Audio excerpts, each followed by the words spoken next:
Hi, I'm Lee and welcome to my channel, and this video is titled Stop Separating the Narcissist. Now, when you are dealing with the narcissist, you will notice sometimes it's sooner, sometimes it's later, but you will notice that you are basically dealing with two different people. You are dealing with Dr. Jekyll and you are dealing with Mr. Hyde. The narcissist at times can be kind, caring, loving, or love bombing. And then on the flip side of that, as quickly as the wind shifts directions, they are very mood swing. Very mood swing. They are very angry. You are walking on eggshells. They are very disrespectful. It is like you are literally dealing with two different people. And when you are dealing with someone like that, you tend to separate them.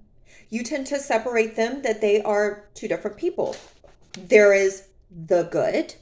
And as I was thinking about this, I was thinking in reference to one narcissist that I've dealt with.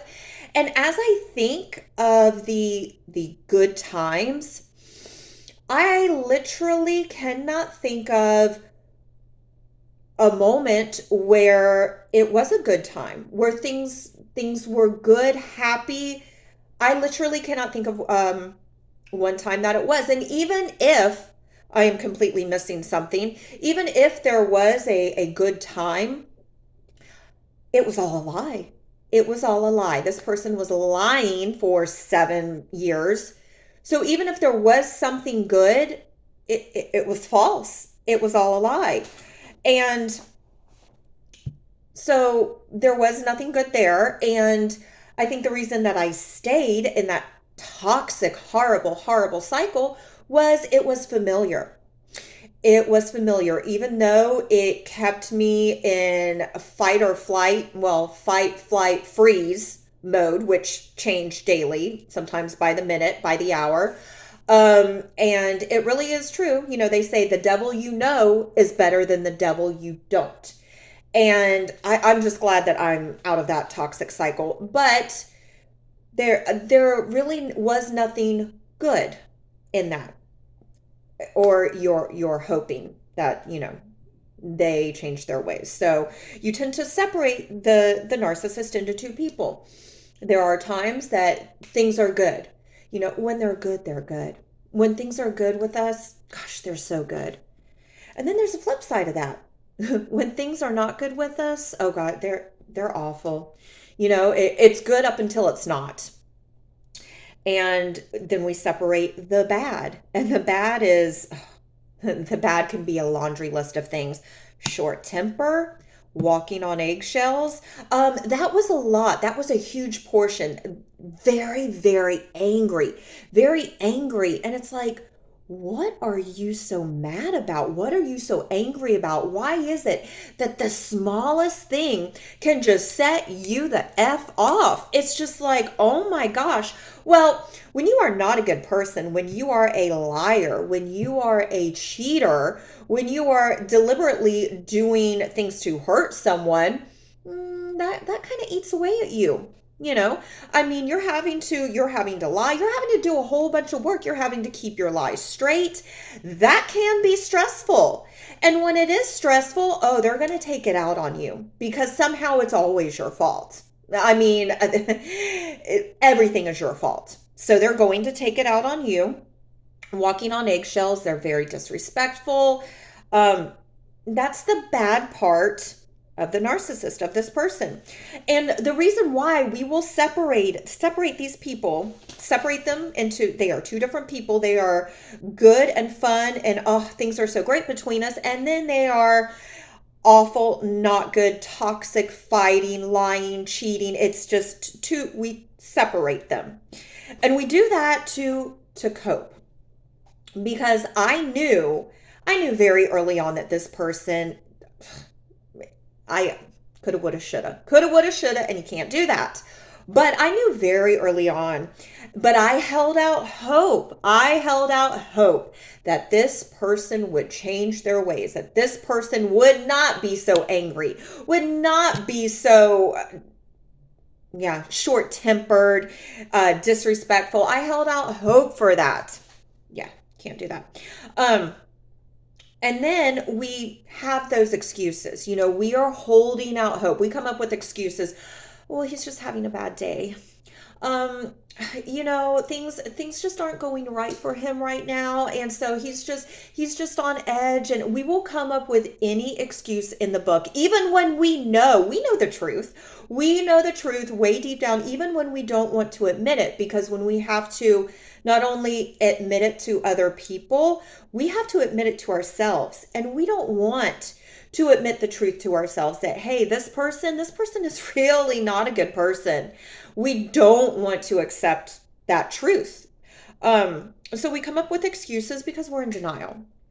I've done it for years in the hopes that this person will change from a not good person to a good person. And no. So we separate the people, we accept the good, and we deny the bad. And even when I was with this person, again, I don't even really think that there was anything that was good. The good might have been we weren't arguing as much. And when I look back at it, oh, the arguing was because he's cheating. Because he's cheating, he can't keep his lies straight. So therefore, who are you going to take it out on? You're going to take it out on me. And why are you going to take it out on me?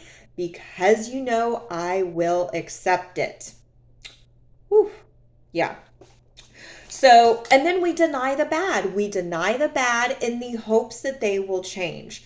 We come up with every excuse in the book on why they're a bad person, when literally, people have free will. They have free will to be a good person or to not be a good person.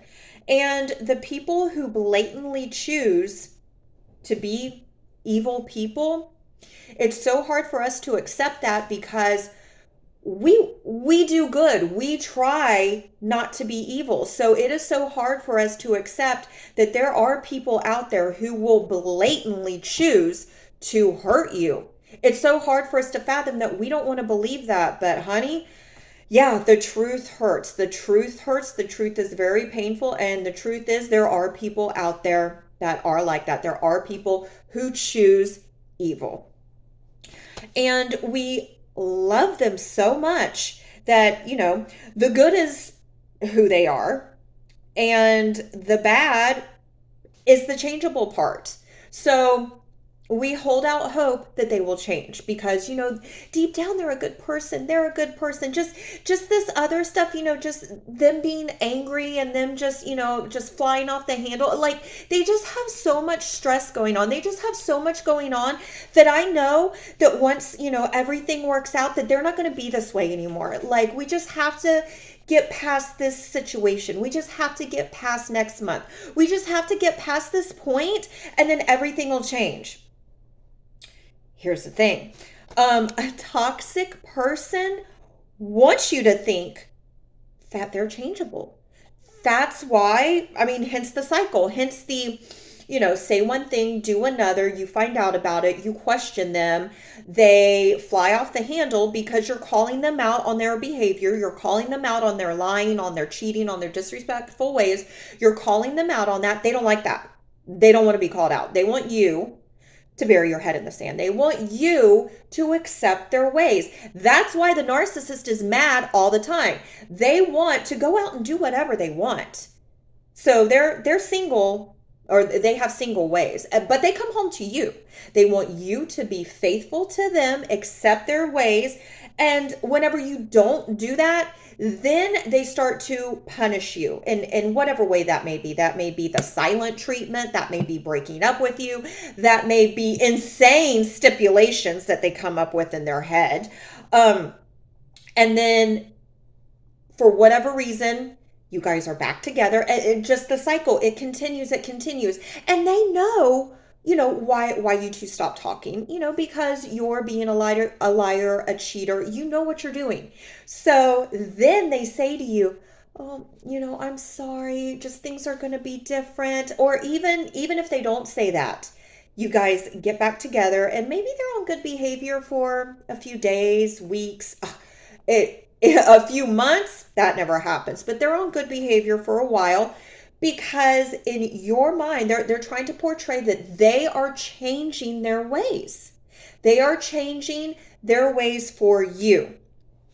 But a toxic person wants you to think that they are changeable. And that's why they keep doing it all over again, because why would they change their ways? Because you put up with it.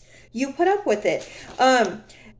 And a toxic person, they don't do anything to change that. They deny the bad parts of themselves. That's why they don't change. They don't change. They know that what they're doing to you is hurting you. They know that the lies are hurting you. They know that cheating on you is hurting you. They know what they're doing is wrong. That's why they keep it a secret from you. That's why they don't come right out and tell you and say, hey, just so you know, I'm having an affair with such and such. Just so you know, I'm out here doing this. They hide it from you because they know that what they are doing is wrong. And yes, they know that they can change this about themselves. They know, but they don't want to because they don't see an issue in their ways. And also on why, they're not changeable is they know that you'll still be around. They know that because you have accepted that behavior once, you will continuously accept that behavior.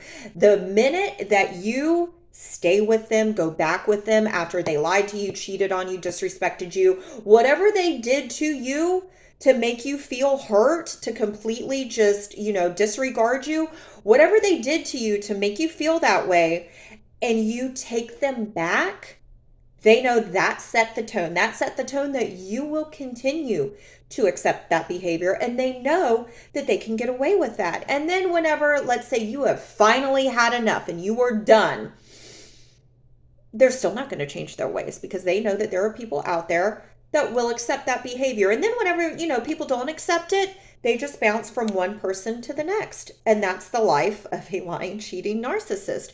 So as much as we want to separate that, yes, they are a good person, but they're just angry and short-tempered and they're this and they're that. You want to separate the two and you cannot.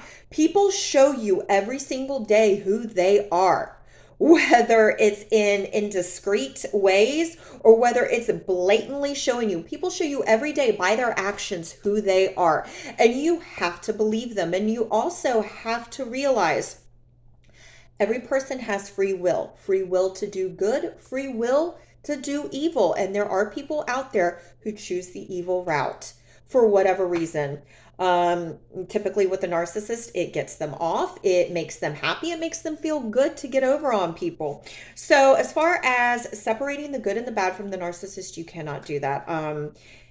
They might have some good qualities, but who they are, they're lying, they're cheating, they're disrespectful, they're hurtful ways to you, that is who they are. That is the type of person that they are. And you know what? You don't need that. You absolutely do not need that, because for every guy that lies and cheats and just disrespects you, there are 20 guys out there that would never think to do that to you. So that one narcissist that you think is the only person in the world for you, absolutely not. Absolutely not. And then once you are gone from that person, you'll be like, who?